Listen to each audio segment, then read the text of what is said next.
Hello. Here in Singapore, we are, of course, property crazy. The level of home ownership is very, very high compared to many other countries around the world. But it also means that some opportunities which you might not have the liquid cash for present themselves in markets outside of the home market. The question is, which one? Well, we've invited Charles Smethurst to come along. He's the Chief Executive of Dolphin Capital, visiting from Hanover, Germany, to tell us a little bit about what the property market there is like. And hi, Charles. You're saying that it's actually very different from the Singapore market. Oh yeah, Germany is a very different market from many of the European countries, as well, of course, of a difference to the Asian market. So we have more a rental market than an ownership market. So basically 40% of our people are only owning property. For example, in Ireland, in England, you have more than 85, 90% are owners instead of rental market. In Germany, it's very much a rental market since many, many years, and this trend is also not changing. So it continues to be like this for many, many years, and it will be also for the future. In Singapore, we always have the problem of not enough land. Prices are so well supported because they're simply only so far that you can grow and develop. That's not really the case in Germany, though, right? No, I would say in Germany we have enough land to build property, but the problem is not the land in general. The problem are the city centers. So since a few years now, we really have a trend from the countryside to the city centers. So city centers, especially in the west part of Germany, are booming. In Munich, for example, which is the most expensive city we have in Germany, together with Hamburg in the north part of Germany, it's very hard to find, of course, land inside the city. And if you see the development of the city centers, we will have, in the future, we will have a lack of apartments in these city centers. This problem actually started in early 1990 when the reunification happened. Correct. With East and West. The wall came down, lots of East Germans went across to West Germany. In other words, has that price curve of property actually fallen in those 20 years, or has it been a case of going up and up like it seems to be in Singapore? Even in the crash 2007, the prices in Germany went up. Really? And I'm talking about the city centers, not about the countryside. Countryside is still very difficult. So you have areas, especially in East Germany, which are, I would say, dying. But the city centers are booming. And 2007 prices went up, where everywhere the prices crashed, basically.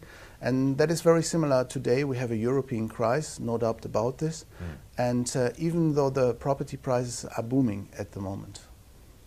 Next question has to be in relation to the sort of capital appreciation that you can see. Because after all, a lot of people, sure enough, they buy property to live in it, but a lot of people also want to see the capital appreciation.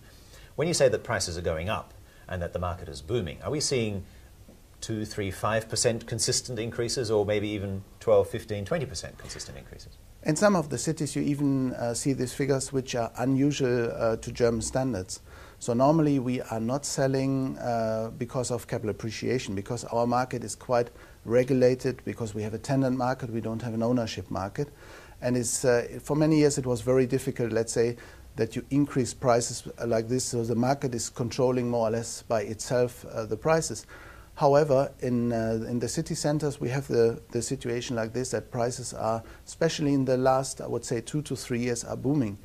Because after 2007, when the world crashed, let's say the financial world crashed, people seeing that they have lost money with the banks, they have lost money in stock market as well as in the fund market. So they were not sure and they were lost confident. So basically the hope is going into property. And now if you ask people, more than 80% would say property is the #1 investment model which we cover. Really? So in other words, the prices can only continue to go up if the demand is like that? In total, in general, we are on a very, very low level compared to other countries. So if you take London, if you take Paris, for example, then Berlin, for example, is on a very, very low level. So there is still room for improvement, I would say. And you mentioned the difference between East and West, and that some areas in the East were dying still after all these years. But then again, you know, in Asia, again, we look at Indonesia, for example, where for many years Indonesia was not an investment grade market, but actually it has grown very strongly. Could we see the same in East Germany, that yes, it is coming from much further behind the West still, but that is really where the growth is going to happen? No, I think at the moment still we have a slight higher growth in the east part than in the west part, but still of money still went and is going to the east part of Germany. And there you find a sort of concentration of areas which are booming, which are doing quite well.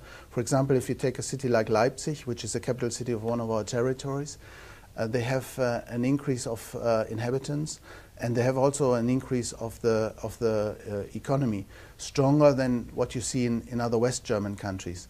But you still have a lot of regional problems in the east part. Finally then, what is perhaps the 2 or 3 steps that you need to take care of, look out for, do, if you're looking at the German property market? Well, first of all, you have to look to the location. Location in Germany, if you ask somebody what is the first priority for property, they will say location is the first one, second one is location, and third one is location. So, and that is the same also for investment. So our investment only goes to a certain part of Germany, so mainly into Berlin. Berlin is the hottest place for investment at the moment, also for foreign investors. There is a lot of room. The prices are still on a very reasonable level, I would say. And then we are investing in the south part of Germany. South part because it's a very rich part, or it's the richest part of Germany. We have nearly no unemployment. We have the high-tech industry in this area.